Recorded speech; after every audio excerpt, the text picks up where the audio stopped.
YouTube चॅनलवर तुमचं स्वागत आहे। तर मुख्यमंत्री माझी लाडकी बहीण ही योजना सुरू झालेली आहे आणि या योजनेच्या अंतर्गत पहिले जी.आर. आला होता आणि आता परत नवीन सुधारित जी.आर. आलेला आहे। तर अगोदरच्या जी.आर.मध्ये प्रोत्साहनपर भत्त्याचा उल्लेख नव्हता, तर आता नवीन सुधारित जी.आर.मध्ये अंगणवाडी सेविका यांना प्रोत्साहनपर भत्ता देण्यात येणार आहे। तर अंगणवाडी सेविकाचं काम काय असणार आहे, चला तर जाणून घेऊया।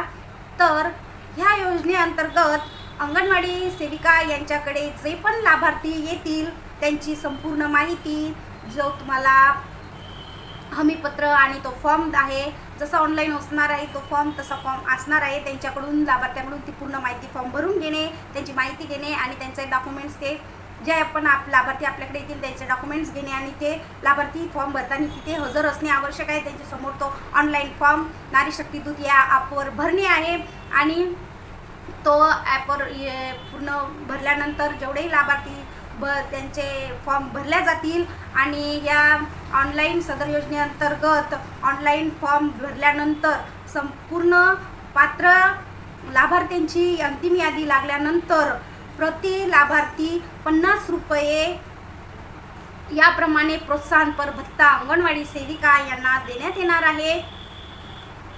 आणि असं या योजनेअंतर्गत अंगणवाडी सेविकेचं काम असणार आहे। आणि ज्यांनाही ह्या योजनेचा फॉर्म भरायचा असेल किंवा माहिती जाणून घ्यायची असेल तर ते अंगणवाडी सेविकांशी संपर्क साधू शकतात, त्यांच्याकडून माहिती जाणून घेऊ शकतात। आणि हा फॉर्म कसा भरायचा, कोणते कोणते कागदपत्र लागणार आहे, ज्यांना अजूनही माहीत नसेल ते अंगणवाडी सेविकेशी संपर्क साधू शकतात आणि त्यांच्याकडून माहिती जाणून घ्या आणि या योजनेचा परिपूर्ण लाभ